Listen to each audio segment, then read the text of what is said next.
E aí, tudo certo? Hoje a gente vai embarcar numa jornada fascinante, direto para os blocos fundamentais que constroem tudo o que existe. Vamos mergulhar de cabeça no mundo do átomo e descobrir os segredos que ele guarda lá dentro. Para começar, vamos pensar numa coisa. O universo parece seguir regras bem definidas, certo? Mas, e quando as partículas que formam tudo que a gente conhece resolvem ter variações e interações que a gente nem imaginava? É exatamente isso que vamos explorar. Bom, esse aqui é o átomo que a maioria de nós aprendeu na escola, né? Um núcleo ali no meio, denso, com prótons e nêutrons, e uma nuvem de elétrons girando em volta. Parece simples, né? Mas olha, a história fica bem mais interessante que isso. Para entender por que a história fica mais interessante, a gente precisa primeiro saber o que faz um átomo ser ele mesmo. Qual é a identidade dele? O que o define? A identidade de qualquer elemento, tipo os que estão na tabela periódica, é definida pelo número atômico, que a gente chama de Z. E isso nada mais é do que a contagem de prótons no núcleo. Simples assim. Já o número de massa, o A, é a soma dos prótons com os nêutrons. Esses dois números são tipo RG de um átomo. E agora que as regras começam a ter exceções. Acontece que átomos do mesmo elemento não são necessariamente cópias idênticas uns dos outros. E a variação mais comum que a gente vê por aí é o isótopo. O pulo do gato aqui é que o número de prótons não muda.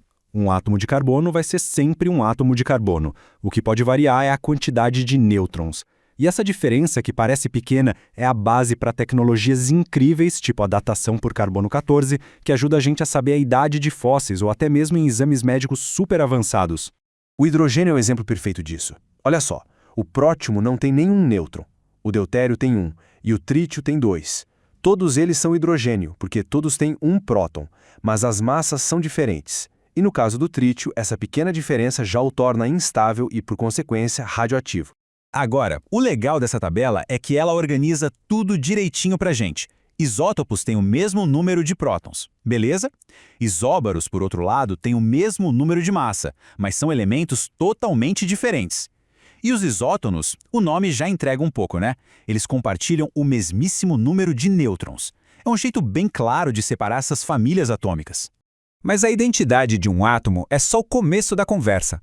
Eles não ficam parados, né? Estão o tempo todo em movimento, colidindo, interagindo, e são essas interações que definem como tudo ao nosso redor se comporta.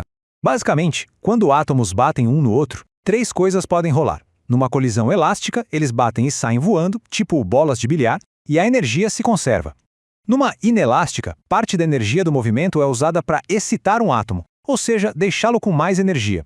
E a superelástica é o contrário. Um átomo que já estava excitado bate em outro e libera essa energia extra. Agora a gente entra numa das áreas mais malucas e fascinantes da física, essa dança que existe entre energia pura e matéria. O efeito fotoelétrico foi um quebra-cabeça tão grande que ajudou a criar a mecânica quântica. A ideia é a seguinte: quando a luz, que é energia, bate num metal com força suficiente, ela consegue arrancar elétrons, que são matéria. É energia se transformando em movimento da matéria. E essa imagem mostra exatamente isso. Um fóton de luz chega, entrega toda a sua energia para um elétron, e se essa energia for o bastante, o elétron escapa do material. É assim que funcionam as células solares e os sensores de câmeras digitais, por exemplo. Já o efeito Compton é um pouco diferente. Nele, o fóton não some. Ele bate no elétron como se fossem duas bolinhas, transfere uma parte da sua energia e sai da colisão mais fraco, vamos dizer assim. E essa energia menor significa um comprimento de onda maior.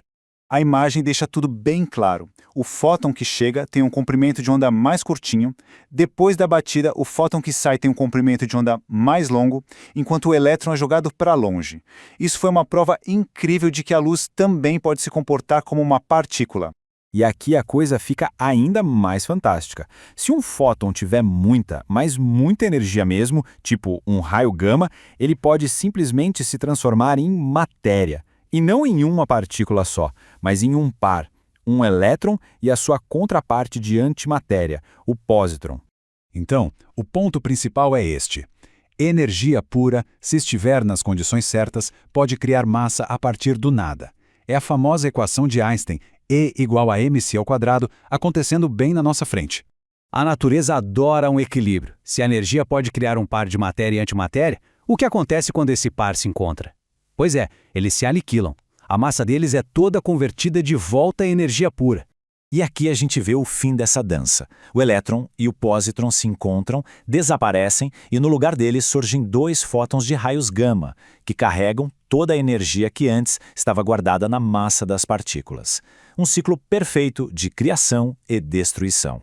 Todas essas interações no nível atômico nos levam a um fenômeno com consequências em grande escala: a radioatividade.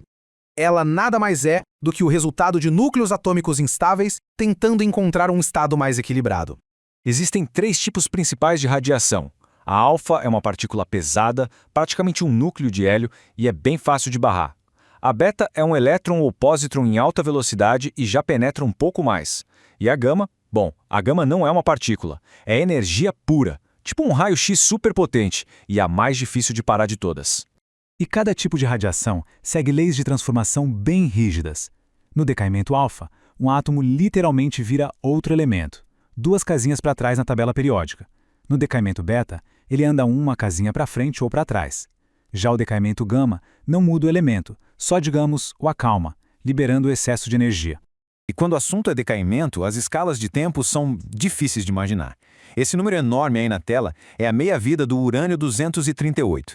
É o tempo que leva para metade de uma amostra de urânio-238 se transformar em outros elementos.